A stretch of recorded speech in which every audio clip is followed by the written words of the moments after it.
also probably some other stuff in general. I mean, being in Canada and Alberta is super interesting to know that people like yourself are out there figuring out what is good out in the wild, wild crafting. So thank you for your work. Yeah, no problem. Basically, I started out, I mean, my background is a herbalist, so I learned sort of all the plants that are in Alberta, northern Alberta for sure.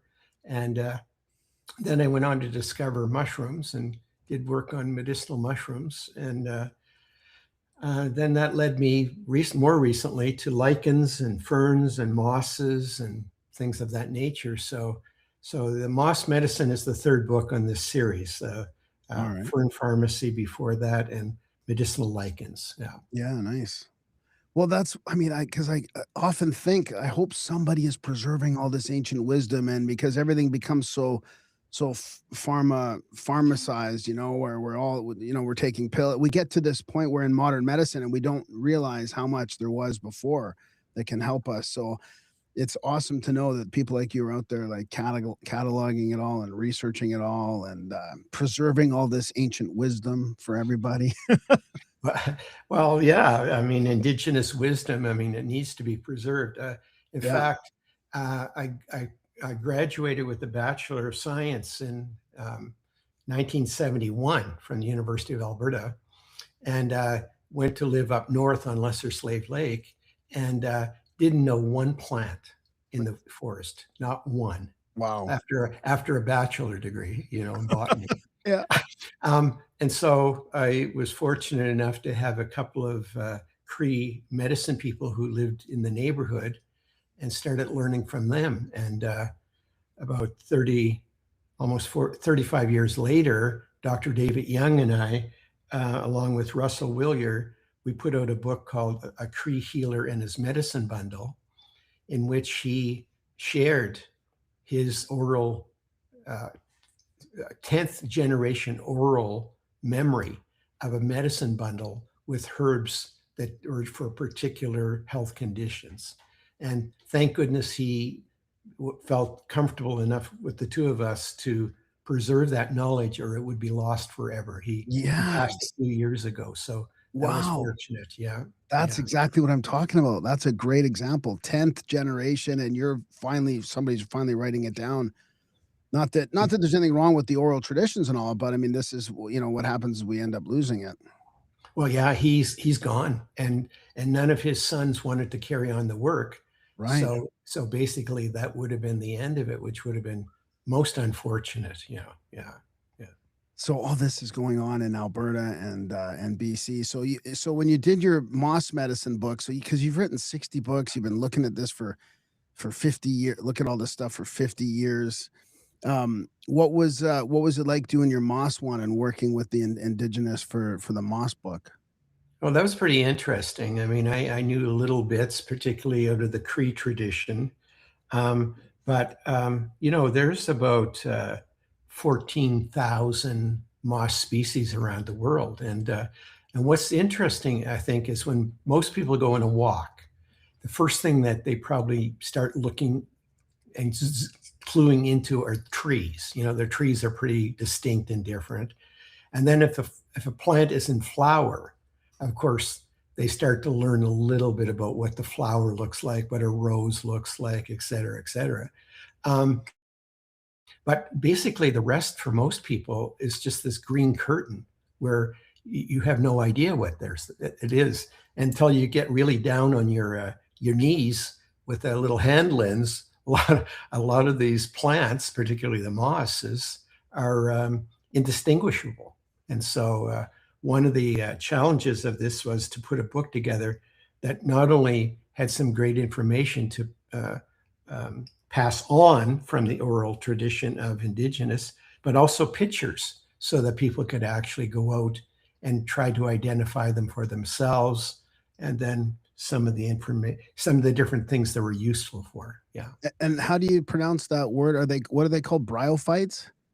Yeah. So bryophytes are the broad term of mosses, liverworts, and hornworts. Okay. There are three different categories. And the liverworts are also interesting. I do share an entire chapter with them. But basically, they are very unusual, have compounds and chemicals in them that are anti-cancer, are used for blood sugar, things of that nature. And they contain, all of them contain very distinct essential oils. So when you come upon a liverwort and you squeeze it and you smell it, Yeah. you get a very distinct smell, very distinct. Yeah. That's why they call them liverworts, probably. Well, liverwort, thank you. Well, actually, it goes back. Actually, liverwort is an old English word. Wort was a word for plants, right? Worts, like, Yeah. St. John's Like wort. Hogwarts. Yeah. Yeah, exactly. Yeah, exactly.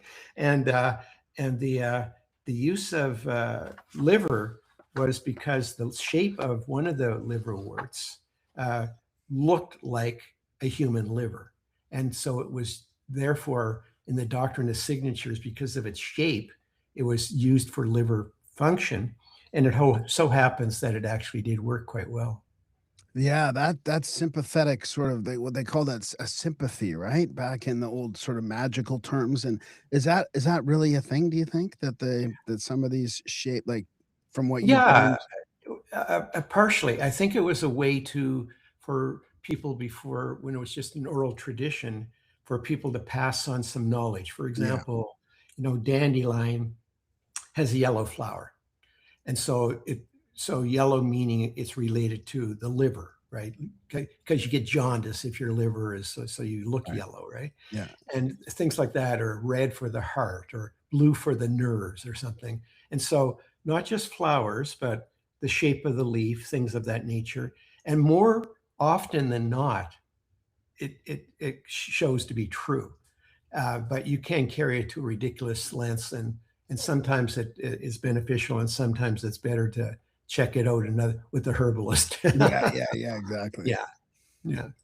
So this book has like what you made it a illustrated encyclopedia, right? So there's full of like hundreds of pictures.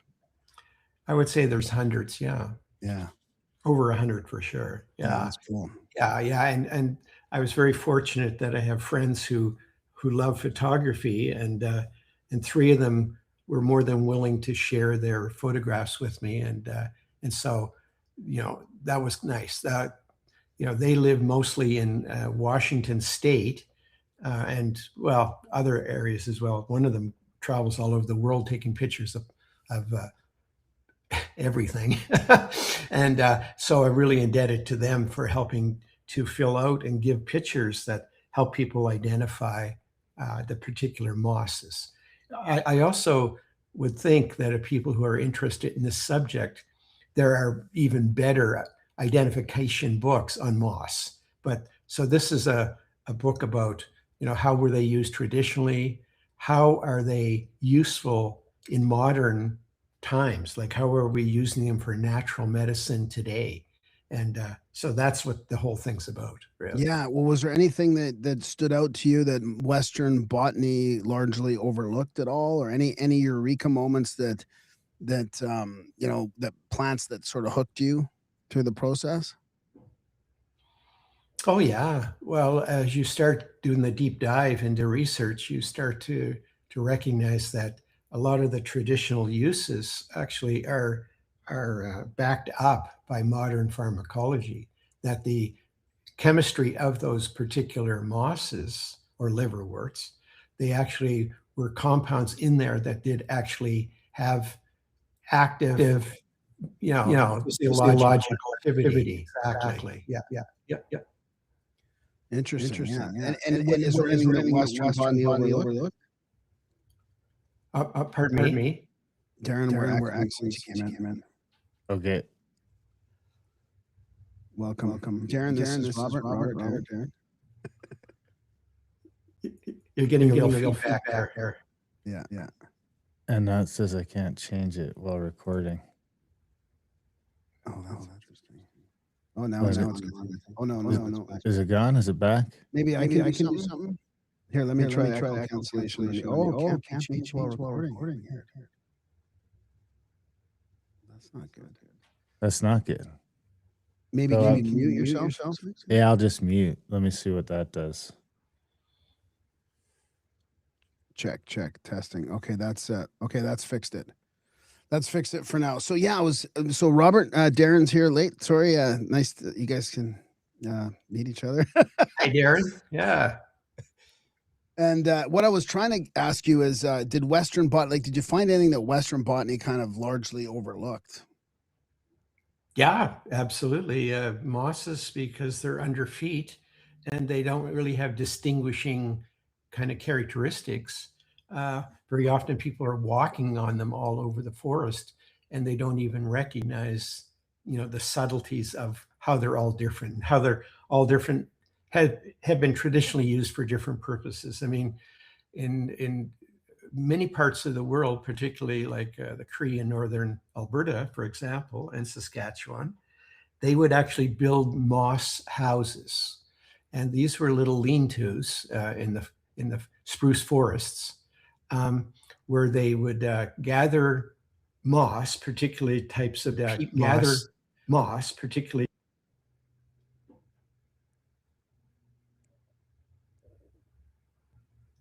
Yeah, they would Did gather. the echo they would come gather, back? No, it didn't. Oh yeah, it did. It did. I'm echoing, but you're not. All right, I'll just stay muted. Okay. So you're mentioning that they're gathering peat mosses? Yeah. The other thing we could do is we could start from scratch right again. If Oh no, it's all good. It's okay. It's all good. Okay. So yeah, they would build these houses and then they would dry the peat moss, and they use particular ones. Some are more irritating than others, and they would use particular species that they would dry underneath, and they would be there all winter. Of course, when the snow fell, they would be still dry and protected, and they would be used for sanitary purposes, like for women, for menses, for babies, for diaper things of that nature. And so that was one of the main things they used on a daily basis. That's fascinating. So did your work take you to the coast at all, like the more of the boreal sort of rainforest coast area? I do go out there occasionally. I do like Vancouver Island. I was half thinking of retiring there, but I know Alberta a lot better, so it was just as nice to stay here. And but yeah, if you go out to a wetter climate, of course you're going to have more moss. That's just the way it is. They'll be in people's backyards, right? The mosses. And that's the one thing that's very unique that most people don't know about moss, is that they have no root. They have no roots, so they have no way to draw up water. They have to get their water from the air. And so that really restricts where they'll grow. And when they don't get enough moisture, they will dry up and they look like they're dead. And then they'll desiccate themselves. And then when they get some moisture, they'll green up and come back to life and carry on. And so they're pretty hardy that way. Yeah. Is there any difference between the dry mosses and the wet mosses and medicinal properties? I think if people are collecting mosses for medicine, that's a great question. That your best bet is to dry them first. Use low temperature in the shade, dry the mosses, and then you can use them as infusions, that is like a herbal tea, or that you can then tincture them in water and alcohol for preserving them for long-term use. So I think it's always best to dry them first. Yeah. What about the prairies? Anything on the prairies? Oh yeah, well, I'm right here in Camrose, Alberta, and it's pretty prairie. And if you go into the coulees down in where the valleys are, and particularly on the north-facing slopes, you'll often get different trees and including sometimes conifers. And down below there, you'll find mosses pretty well everywhere. So, yeah, as long as there's a source of moisture of some type, and it can be atmospheric, or let's say it rains and then it slowly trickles down from the trees, and the moss are more than happy to take up that moisture. Yeah, that's kind of why I was asking because I feel in Saskatchewan it's so dry here, and when I was in Alberta too, very dry compared to BC. Oh, So definitely. Oh, yeah, yeah, yeah. Well, British Columbia is like, if you're interested in lichens and you're interested in mushrooms, then probably British Columbia is the place to be if you really want to collect those and study those things. But that's what I said. I wrote a book called The Fungal Pharmacy, Medicinal Mushrooms, uh, uh, about 2011. And everybody I meet, ever met, when I meet people, they go, "Well, we just assumed you lived in British Columbia. We had yeah, no idea you lived in Alberta." yeah. I Yeah. mean, that's really come a long ways, mushrooms. I mean, man, you were probably a big part of that. 2011, it seems like the last 10, 15 years, mushrooms are everywhere, the medicinal mushrooms and people's coffees, they have these blends now, and it's really getting popular. Yeah, I just worked with a company, put some medicinal mushrooms in their chocolates, and but yeah, medicinal mushrooms the last 15 years, 20 years.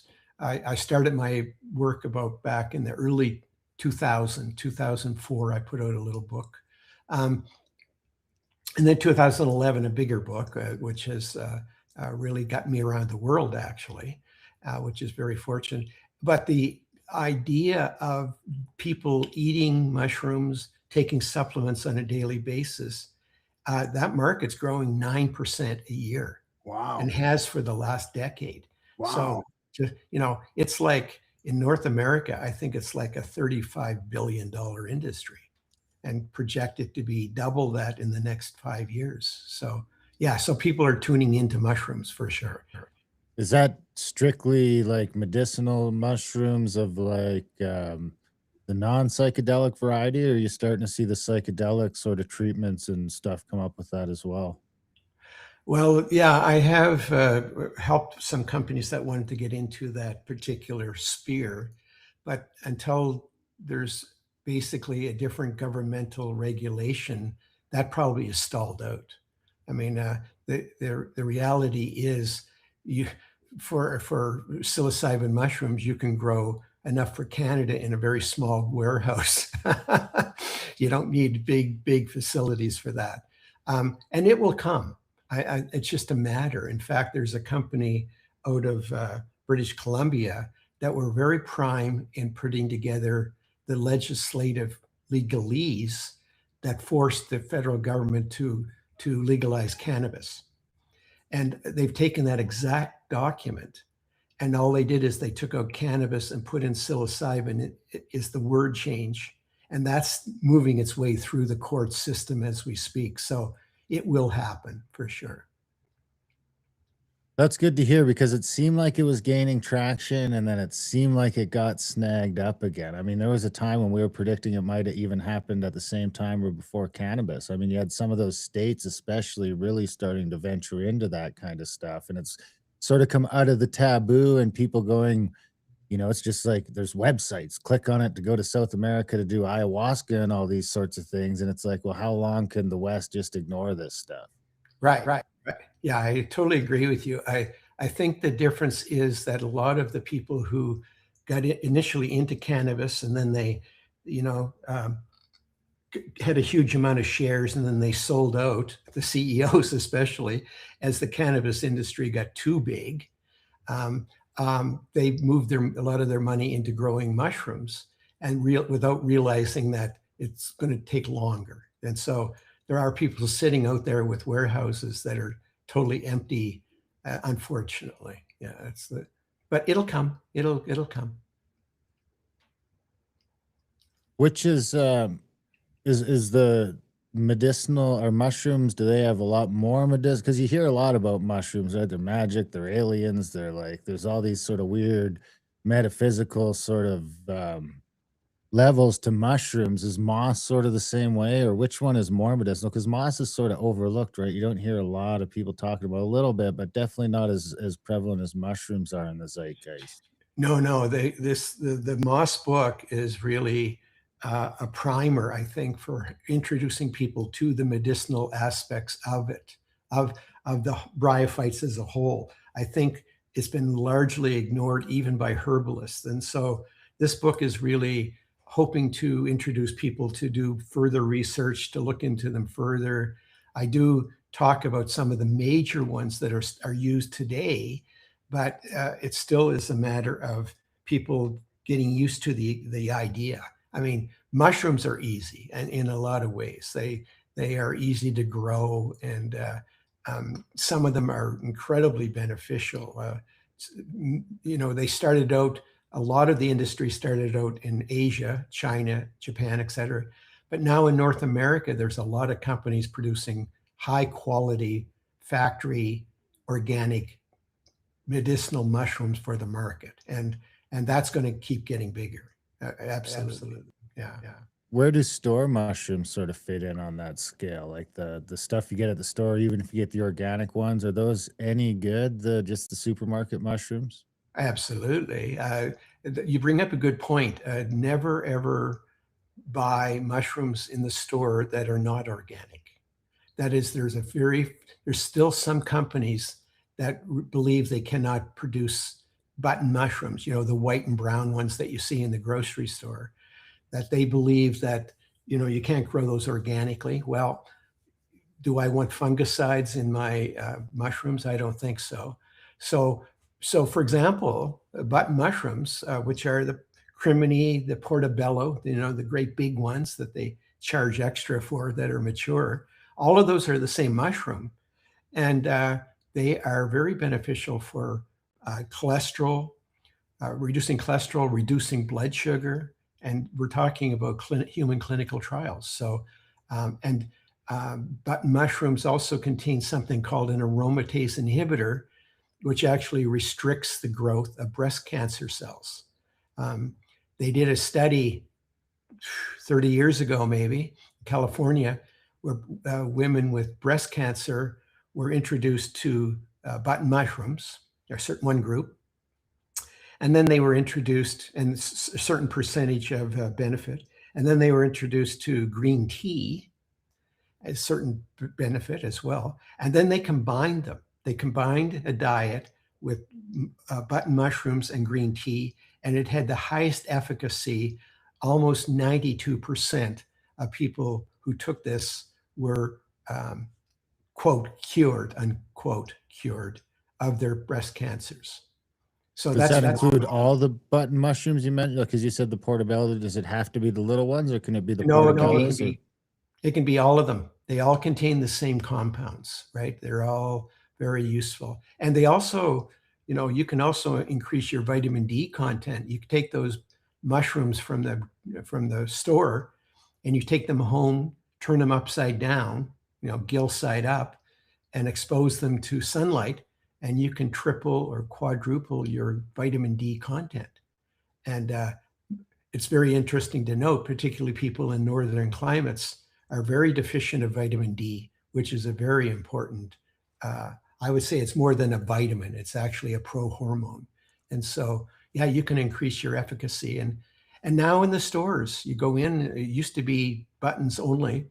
Now you can find lion's mane in regular stores, which is for neurological health.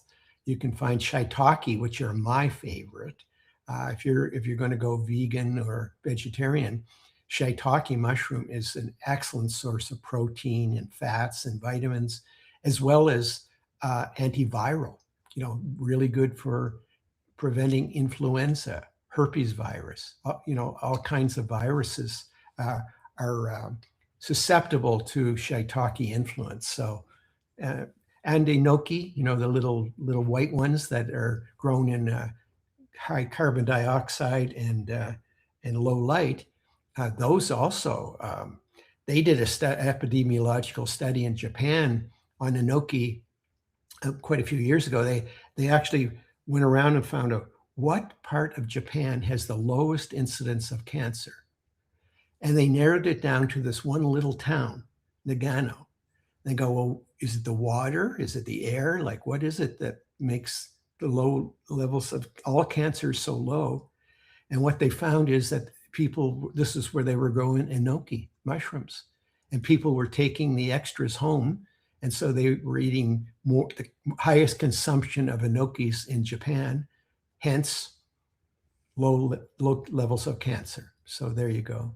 I wonder how they found that out. They had to check all these different things. What are they doing different in Nagano? And then they figured out, oh, they're all bringing home these mushrooms. That must have been Yeah. fascinating. Yeah. And then they did, of course, the studies. They did the Yeah. in vitro, the in vivo with animals, and then they started doing studies with humans. Of course, that's how it goes. Again, it starts in Japan. It seems like a lot of this health stuff, they start getting serious about it in Japan, and then it spills over to the West. Yeah. I think we're fortunate to be able to piggyback on their research. When I was working on medicinal mushrooms, Korea, China, and Japan are the big three that actually have spent a lot of money, a lot of time.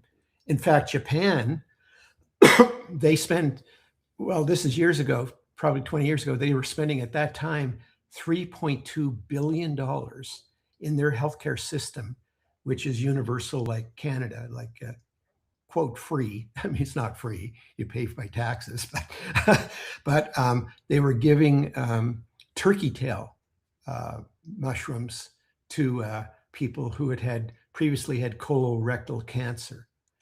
And they gave them 1 gram twice a day of turkey tail after the surgery.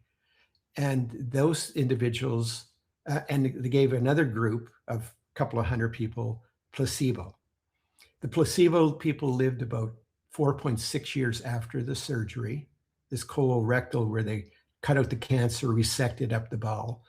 And the group that were given really tiny, 1 gram twice a day of turkey tail, 10.6 years, fully 6 years more.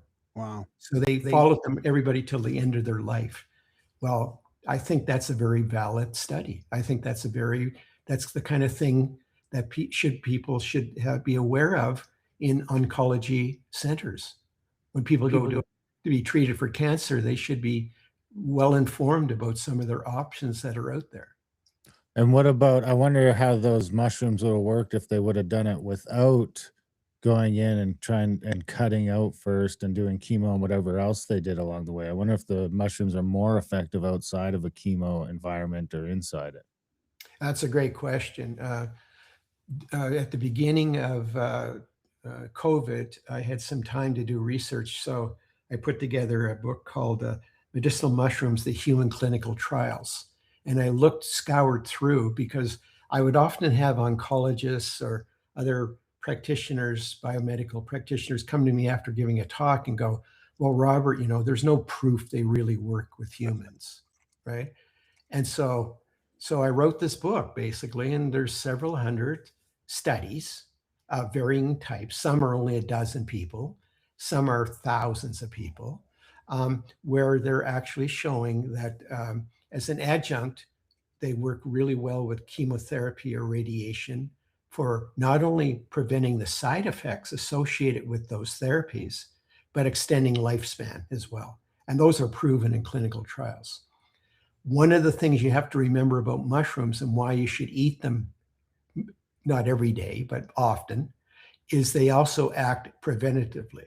They actually enhance the ability of your body to produce the right amount of natural killer cells and lymphocytes and things that actually gobble up aberrant cancer cells as we go. I mean, we all have cancer cells in our body, and our effective immune system has these different gateways.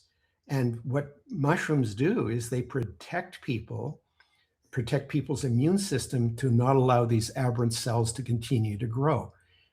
The body will kill them. It's called apoptosis, self-programmed death, and then recycle the tissue, the constituents. And therefore, they're really good as a preventative as well, not just for treatment, but for prevention. Yeah. I was gonna ask that. So is that just like, is that a supplement, or is just eating mushrooms every day good enough? And should you be eating a different kind every day? That's a great question. If you can get access to them, eating them on a regular basis is great. I mean, they're so easy to add into everything. Like, you know, um, we're gonna have some bison burgers for supper, and I love some shiitake mushrooms, a mushroom burger with that organic bison burger. Yeah, why not? You know, or if you're going to have a soup or a stew or whatever, different mushrooms are actually, and some are edible, some are not. I mean, the most famous mushroom, medicinal mushroom, is reishi, the Ganoderma out of China and Japan, and it's hard like a rock, and so it's not really edible. So you need to get it as a prepared formulation, either liquid or in a capsule or something like that. But lots of mushrooms are edible, absolutely.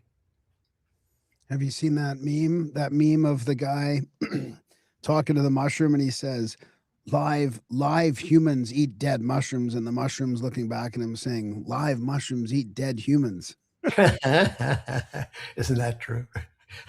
They actually there's a company, I think it's out of the States now, where you can get actually buried in a mushroom casket, you know, like it's made out of mycelium, and then That's you go awesome. into the ground, and of course that breaks down rather quickly, and yeah, So your anyway, body gets like just injected into the whole mycelium network all over the planet of the that's mushrooms. it.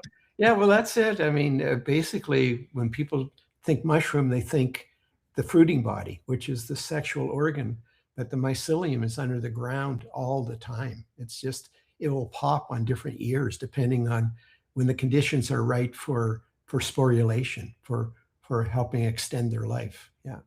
Wow. Well, I wanted to ask you, I guess this could apply to the moss and the mushrooms and all that, but your ethical wild crafting suggestions, like if people are harvesting mushrooms or moss on the coast or even in the wherever, is there anything they should keep keep in mind to be able to keep the natural habitat in a proper condition? That's a great question. Well, when it comes to moss, Alberta is a huge producer of peat moss. Like there's just thousands, well, hundreds and hundreds of square miles of peat land in Alberta, and they're harvesting on a regular basis, drying it, and then that's shipped all over, mainly to the States, for helping people add to their gardens. You know, peat moss has this ability to retain water, some 20 times its weight or whatever, and so an item like peat moss, which has a number of different medicinal uses, particularly antiseptic, and was used basically in World War I, is where it was started to be written about. When battle wounds, sphagnum moss was found more effective than just bandages Wow. because it's antibacterial as well, and it prevented infection. So I would say that's true, that the mosses are, there's certain mosses that you're not going to ever run out of. Same with lichens. In northern Saskatchewan, there are tree lichens, like huge amounts of Usnea lichen per hectare up in northern Saskatchewan. You would never Oh, okay. cause a problem. Yeah. However, having said that, certain parts of North America, some of these things are quite scarce and people need to pay attention. And the same with mushrooms, right? You know, in Saskatchewan, as you know, there's a chanterelle and pine mushroom harvest every early summer up by Larange in those areas. And those fruiting bodies, they come back year after year if you're careful about how you pick them and you don't crush all of the environment that they're in. So I wouldn't worry too much about that. Right. Right. Before we dig into the book a little bit more, while I got you here, I'm going to be a little bit selfish, even though this won't apply to a lot of our audience. But you're only an hour and a half or 2 hours away from where I am. I'm spending probably a lot of time hunting. I'm out hunting most of the fall, out hunting in the spring. So I find myself in the native prairie and in the coulees a lot. So while I've got an Alberta plant guy on the line, I would be remiss, and you've got all these things hanging behind you. I'd be remiss if I didn't ask just what opportunities I'm missing right here around my house out when I'm out in these plains. Obviously, the sage is the one everyone knows about. It's everywhere. You can dry it out. But what else should I be picking while I'm out there? Because my wife and my kids come along quite a bit, and it's like if we could turn it into a harvest and a hunt, you Right, know, right. we could be leaving something on the table right now, is what I'm thinking. Yeah, well, I just moved a year ago from Edmonton down to Camrose, and I have an adjunct at the university here now, professor, and I do summer walks. I take people usually on 3-hour walks where we usually see 40 or 50 plants, identify them, talk a little bit about their traditional uses, how you can integrate them into your life on a regular basis. And for example, the Artemisias, we have 8 or 9 different what are called sage, but they're Artemisia actually in Alberta, and they're very valuable. In fact, I do once in a while a program by Kevin. Do you know Kevin Kozoan? Are you familiar with his work? He's got a season 12 now called From the Wild, and he goes out with people into the wild, just like I would go out with him, and we find plants and we talk about them and we prepare food from them. And we just did that down by the other day. Last summer we did that down by further southern Alberta, a couple of hours south of where I live. And yeah, you can. I mean, there's a plethora. I mean, we just went into the woods, didn't have any idea what we were going to do, and we found fairy ring mushrooms, puffballs, cacti. I'm doing a book on medicinal cacti down the road here. It's going to come out next fall. And there's 3 different species of cacti, and they're all edible. And so there's a wealth out there for the wildcrafter if you want to learn that kind of thing. Yeah. And I give walks once in a while. I probably do at least one walk in Camrose this summer, I would think. You know, that makes me think because you mentioned the cactuses. So you've got the mushrooms with all these medicinal properties, and then they got these psychedelic features as well that seem to help with maybe some spiritual healing. Maybe it depends where you sit on that spectrum. But then you mentioned the cactuses, and they've got this healing side and this psychedelic side that the American Indians were using all the time. So what about moss? Is there a psychedelic moss? There is not. Not that I found. There are some lichens that are, but the mosses, I haven't found any. But I have found some very interesting uses for some of them that are beginning to be explored a bit by biomedicine. There's one called the giant rose moss, and basically they have found that with human clinical trials that taking it internally as a medicine increases the blood flow of the aorta of the heart by 30%.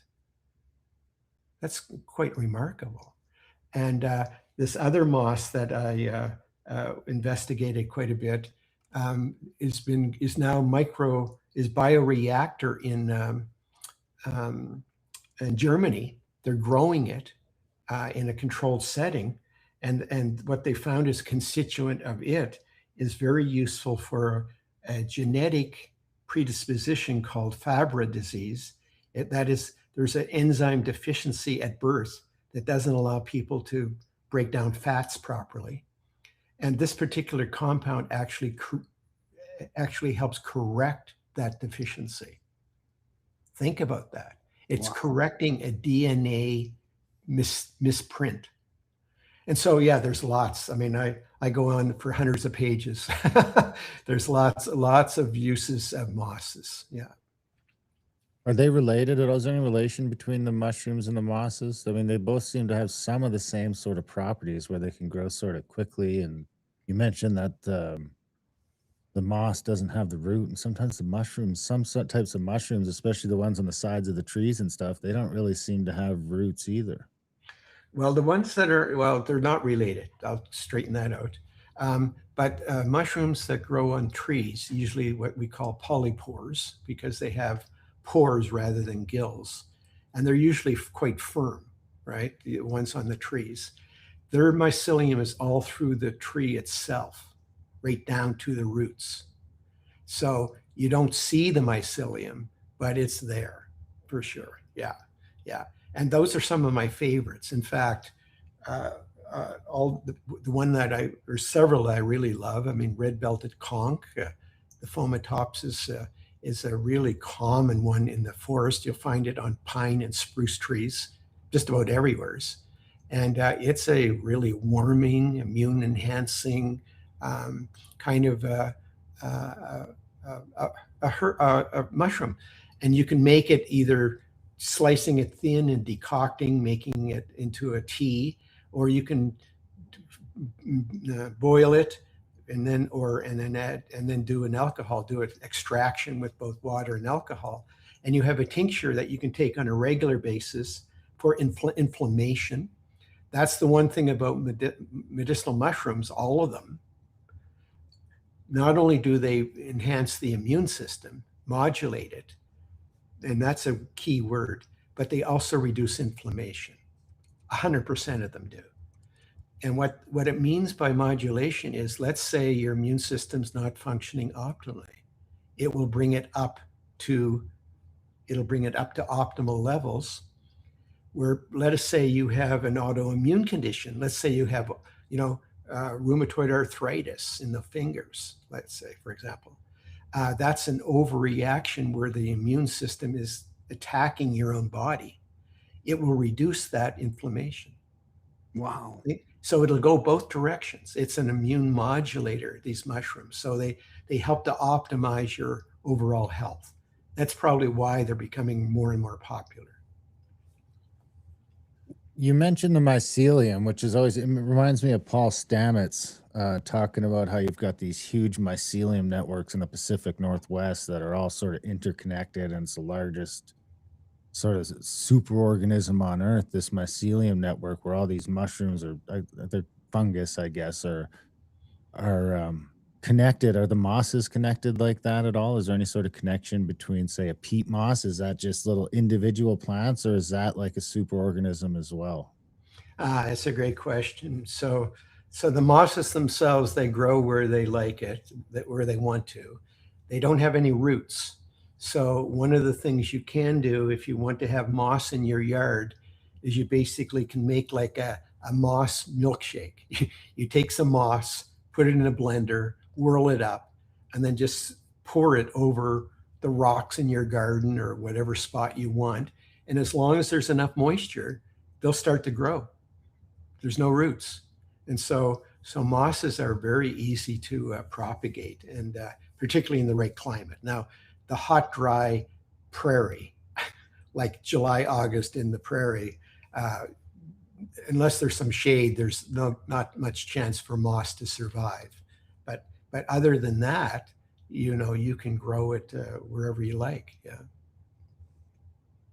It seems like that might have been a feature, not a bug, because Alberta's got that. Because if you're in BC, it's wet all the time. You've got this moss around, but it's always wet. So maybe you figure out drying it out. Whereas in Alberta, you've got sometimes a year where you could just come across the same moss and it's already in that sort of dried out fashion. It's drying itself out for a couple months a year. It's almost like it's got its own cycle that benefits us.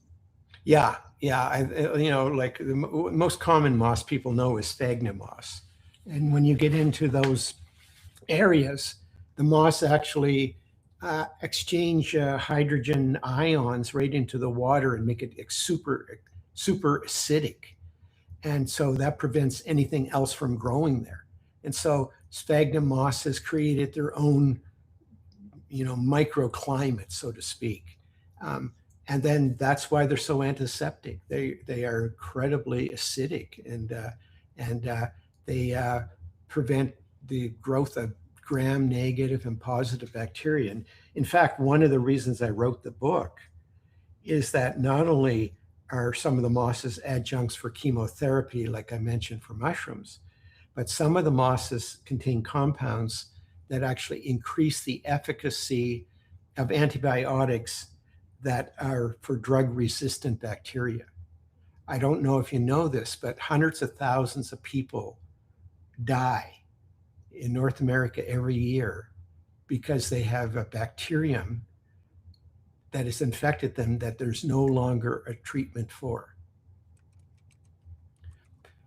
Think about that.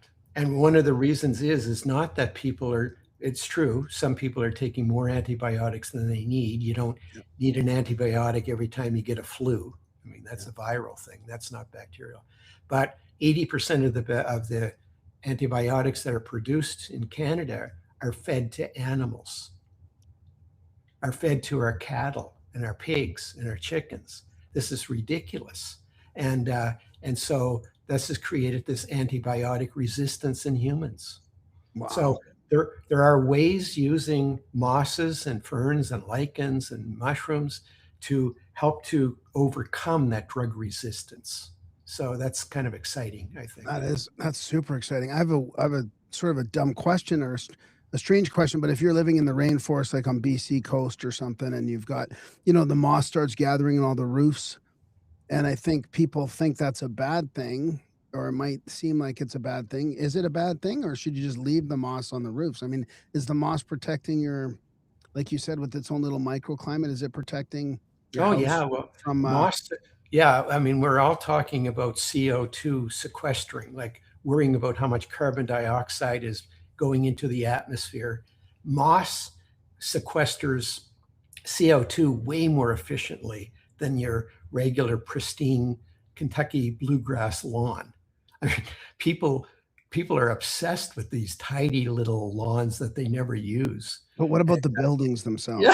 Yeah, and in Japan, in parts of Washington State, and actually in one of my favorite places to go, and sometimes is out by Victoria, is the Butchart Gardens, and they have a Japanese moss garden where they actually have 50 different types of moss cultivated there among water springs and whatever, just creating a peaceful environment. I mean, they're very, very common. I mean, the most famous moss garden is in Kyoto in Japan, or parts of Japan. And in that city alone, there are 1,700 temples that have moss gardens with them. Wow. Where people go just to relax. So is it okay to leave it on your roof then? Is it okay to let it grow on your roof and leave it? Yeah, why not? Sure. Well, it'll stop mold, right? Would it stop mold then? It actually isn't going into the root. It's just lying there.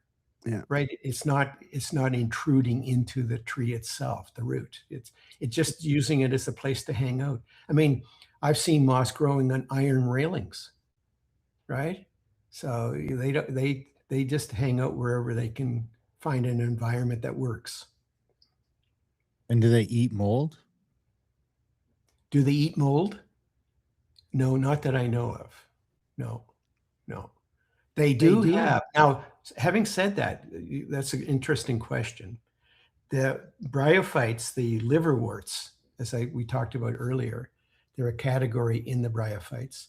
They all contain essential oils. And these essential oils are very powerful against gram-negative and positive bacteria. Some are antiviral, some are antifungal. So in a way, they've learned ways to protect themselves from other organisms. So when you say mold, which is a fungus, yes, some of the liverworts actually protect themselves from being eaten by another fungus. Yeah. Okay. Well, we should get back to the book here a little bit before we run out of time. I got it here. Oh, good. And when I look through it, the thing that really jumps out is there's a ton of pictures, and it's almost like a field manual. It's something that even if you're not going to read it right now, but if you just have it on your shelf, maybe if you're a prepper and there's a collapse or whatever it is, but it's like you could just have this book with you with no previous knowledge and sort of find your way around your mosses, which makes me think it'd be interesting to just have one for the prairies in general. I agree. Yeah, yeah. Well, moss, I agree with you, and thank you for noting that. It's meant to be like a bit of an encyclopedia that is on your shelf. And you see it, you find a moss, you walk along, you find, oh, I don't know what that is, identify it, and then you can read the chapter on it and then inform yourself about other uses of it and get kind of addicted that way. Sort of like once you start picking mushrooms, you get addicted to picking mushrooms, right? I warn people before they start. And before you know it, you're a moss addict, and you're making use of them and learning more about them, and perhaps sharing that with younger generations. I think we've really lost touch in a lot of ways with, seems like young people today, they just want to play video games on look and stare at screens. And we have to really pay attention and help people understand that we are nature. It's not nature out there separate from us. We are nature. We're part of it. And we need to spend time in the woods. We need to spend time out there in the wild. I think it's super important. It's very important. Yeah, I I'm lucky enough agree. to spend like 50 days, 60 days, just like I hunt a lot. So you really notice a difference between the winter when I'm working and I'm in my computer space and it's just work, work, work compared to like how I feel coming into winter after spending 2 months on the plains hunting and hunting and fishing. And it's worth mentioning that moss is sort of a good, safe entry level because it doesn't seem like it has maybe the repercussions that mushrooms could have. Is that a correct statement? You In mean if you terms get the of wrong one? in terms of the wrong one, you mean eating the Yeah, yeah. exactly. Mushrooms always like I don't fuck with mushrooms because it's like if you're wrong, you can be really wrong. Is that a risk with moss? It seems like it's not.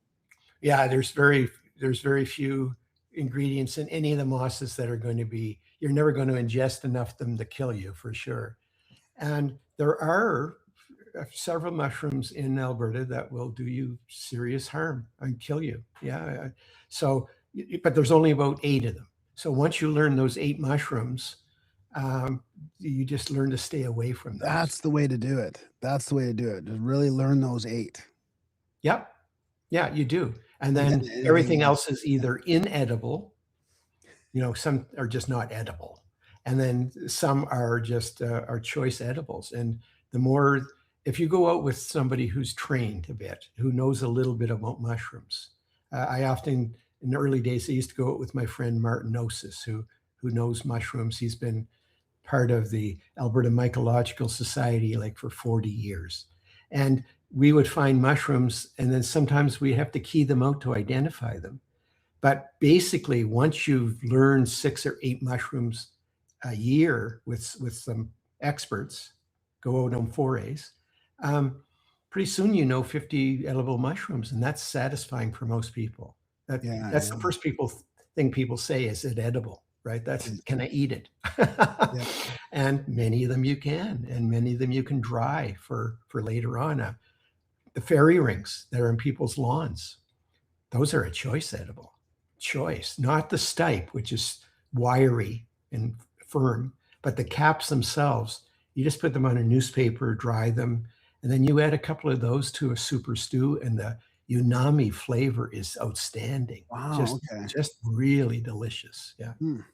And I do they think have I more gotta search. nutritional value? Because I mean, it's obvious that if I'm going to take my elk or my cow, the cow that's the elk that's raised in the wild is going to be healthier. It doesn't have those antibiotics. It doesn't have just any of the stuff that even if it's organic, it's still going to find its way in. It's just not a organic's better, free range better, but I don't think it's ever going to be the same as an elk or a moose or something that is completely wild. It's sort of the same thing with fish, right? You got farmed salmon and then you have the other salmon. It's starting to look like farm fish might be the worst thing on the planet for you. And so I'm wondering if mushrooms are the same. Like, can you grow a mushroom that'll ever be as good as the one that you could find in the wild? Yes, you can. Yeah.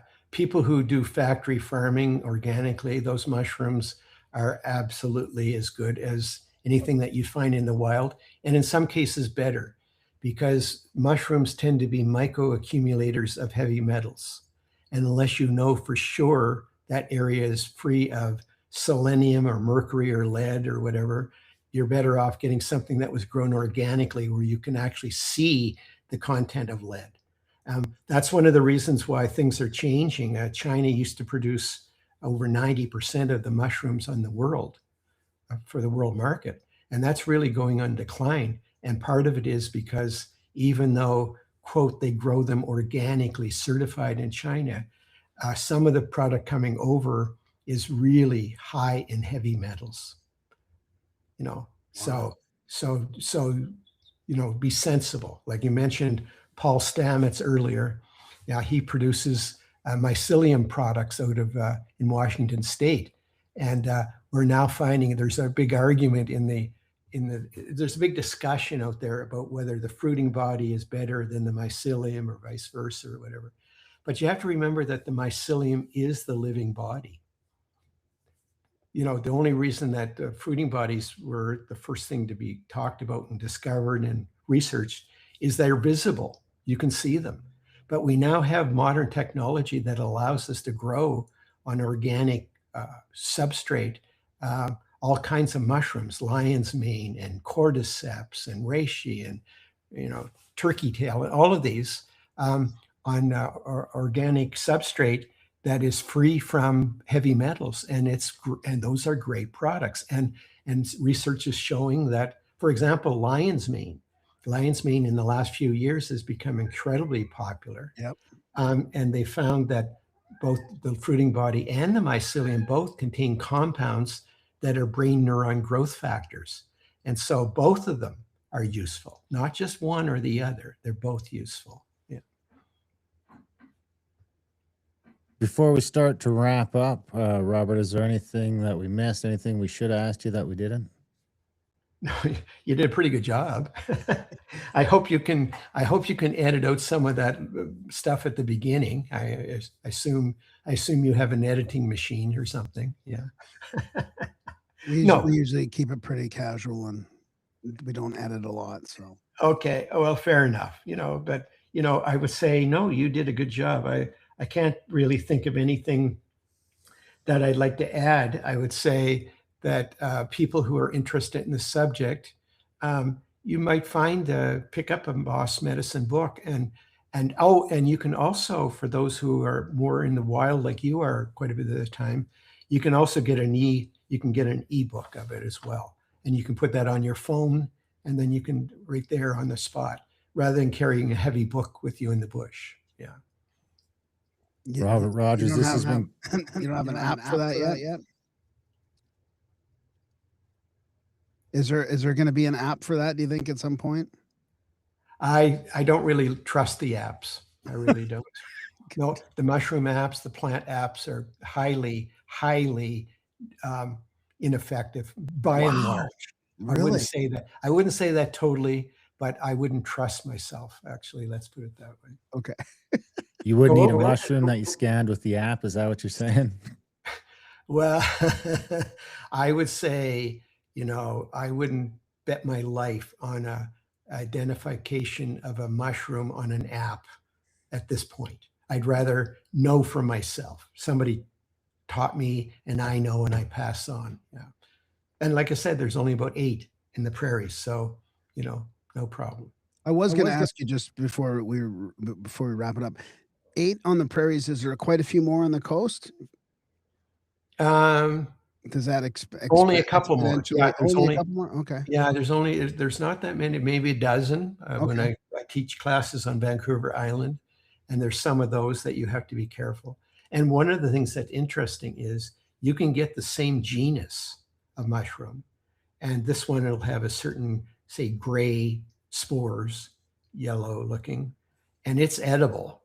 And then there's another one that's the same genus, different species, and will make you incredibly sick. Wow. You might not die, but you wish you were dying, right? And so you know, go slow. Mushrooms are, I would say, 10 times harder to identify than plants, because I started out as an herbalist, and even that can be difficult till you start to learn the patterns. Yeah. But mushrooms are way more difficult, and mosses are even more difficult. What about overall on mushrooms before we wrap up? Is there like, or is it like 50-50, or is there just way more mushrooms that are not going to kill you than are going to kill you? Is it sort of overhyped? There are very few mushrooms that will kill you. And every year we do hear, particularly the one that really is getting a lot of controversy lately is one actually that was in California. A family of about 8 people ate the Amanita, the death cap.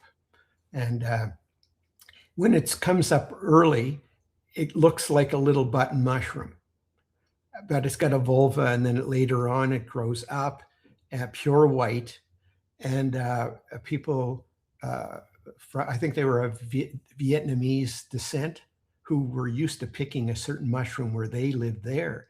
They mistook them, and most of them died. One of them lived with a liver transplant, but it's an excruciatingly bad way to go. You know, you eat the mushroom, you feel ill, you throw up, you go, oh, I escape that. And then 3 to 4 days later, you die of kidney and liver failure. Wow. So yes, there are a few, but there's only a few of them. Like I say, it's easier to learn the ones you shouldn't pick than it is all the ones that you could. Yeah. Robert Rogers, this has been great. We encourage everyone to pick up the book, Moss Wisdom. Like I say, it's an encyclopedia. It's not one of those ones you're going to read cover to cover right away, but you keep it in your car or in your truck, or get the ebook like you mentioned, and you can identify these things in real time in the field. I like that it's not just like a shitty drawing or a black and white picture. It's a nice full color picture so you could really identify it. I'll probably get your mushroom one just so I have that one as well. So where can people get the books? Do you have a website? Do you have social media? We'll put all your URLs in the show notes, of course, but we find only about half the people get to the show notes, so we like to mention them in the audio as well.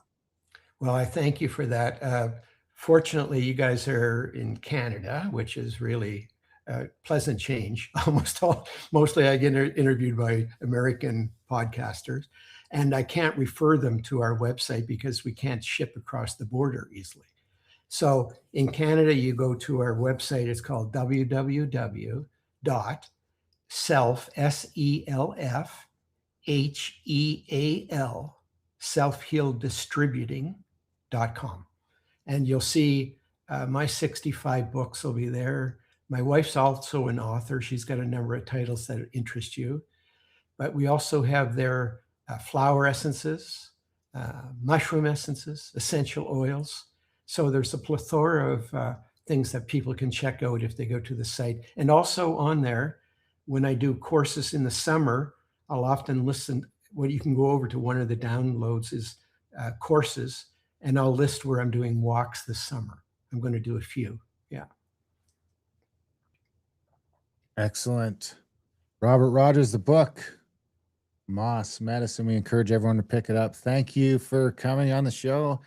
Fellow Albertan, always nice to have another freedom-loving Albertan on the show who knows what it's all about. We appreciate you. Appreciate your work. Come back anytime. Yeah. Thanks very much. Well, maybe when the cacti book is out in November, we'll have to talk about cacti. Yeah, for sure. Thanks, Robert. Okay. Nice to meet you. Take care. Bye-bye now. Thank you. And that was our chat with Robert Rogers, Moss Medicine, Robert Dale Rogers. Indigenous wisdom and modern pharmacology. Like we say, we encourage everyone to check it out. It's a really cool book. You'll have to check this one out when you come. I think I'll get the mushroom one instead. You know, because I had bought a while ago, because I'm out hunting so much, I had bought this prairie one for that has supposed to have all the medicinal and plants you can eat in the prairies, just to have, because you spend a lot of time in the blind or sitting around or this and that. But it was all like sketches of it. And I'm like, I don't know what the fuck this is. But the picture makes it just so much easier to really comprehend what's going on there than those little sketches. So I ended up just not using it. But big thanks to Robert for coming on the show. Big thanks to you guys for listening. Even bigger thanks if you are one of the few who do choose to support the work over at grimerica.ca/support. We keep doing the show for free. We'll keep doing it for free up to 752 episodes. This will be, I think, all for free. No ads, no back catalogs, no paywalls. Just head over to grimerica.ca/support today. Sign up for a monthly or make a one-time donation and support our value for value model, which will keep the podcast going. Other than that, check out Grimerica. Outlaw.ca for our other podcast. Contact@thecabin.com for trips and events, and adultbrain.ca for all of those audiobooks. Guess I could start pumping disastermap.ca too on this one if people want to check that out. Other than that, we love you guys. Thanks for listening.